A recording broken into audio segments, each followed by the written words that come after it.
Good afternoon. Hi, I'm Dr. Patik Parikh and I'll be talking on liver cancer today. So, when we talk about liver cancer, we need to understand that liver is a very crucial and an essential organ of our body. It performs more than 500 different functions. It not only clears the toxins from the body, it also produces a lot of useful substances which are essential for survival. It also acts as a storage organ, helping different vitamins as well as energy to be stored.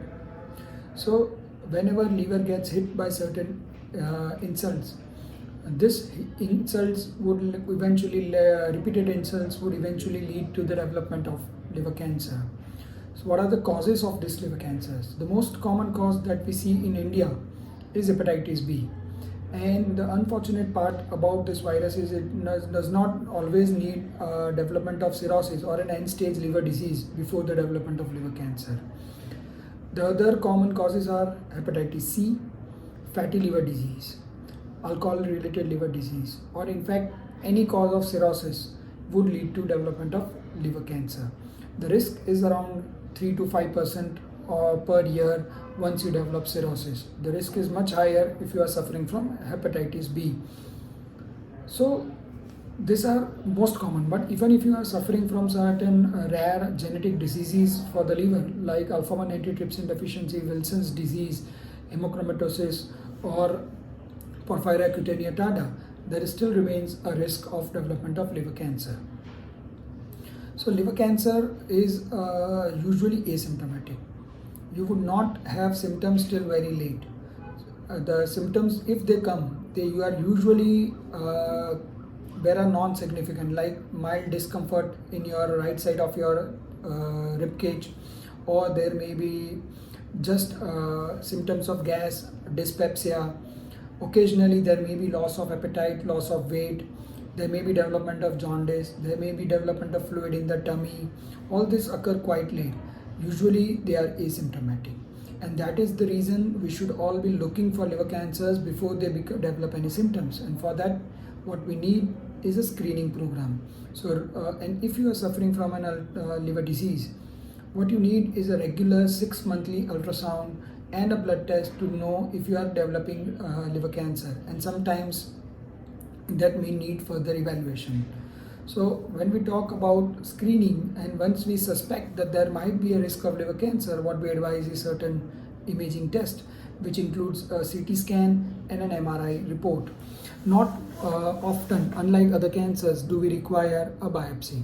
Biopsy is only rarely indicated if there is any suspicion of other disease, or there may be the reports and the radiological findings are not supportive of the diagnosis of liver cancer. Otherwise, just imaging and a blood report of alpha fetoprotein or AFP is good enough to diagnose liver cancer in most of the cases. The target is to diagnose at very early, and that is the reason there is a staging system which is decided. Now, those who have known some family members with cancers, they know that there are usually stages of 1, 2, 3 or 4 stage of cancer. But when we talk about liver cancer, what we talk about is BCLC or Barcelona Clinic liver cancer staging system. And the staging system is slightly different, where we talk about stage A, B, C or D. And in that we all offer different treatments. So normally the cancer treatment is provided by an oncologist or an oncosurgeon, but in this case liver cancer treatment is usually decided by a multidisciplinary team. It involves a hepatologist or a liver transplant physician or a liver specialist, a liver transplant surgeon, an oncosurgeon, an oncologist, a radiation expert, or an interventional radiologist. So all these people come together to take a call on what would be the best treatment for the patient. And it is not just chemotherapy or a surgery. You may also offer certain treatment where we can burn the tumor, or we can give chemotherapy localized, where we don't have to go and give the chemotherapy into the veins, but directly go into the liver and give the chemotherapy or radiotherapy inside. So there, in the recent years, a lot of treatment have come up for hepatocellular carcinoma or liver cancer, and before accepting it to be a terminal disease, we should be exploring all these options.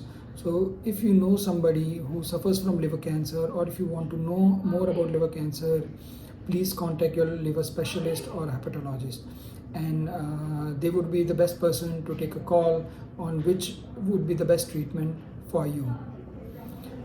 Thank you.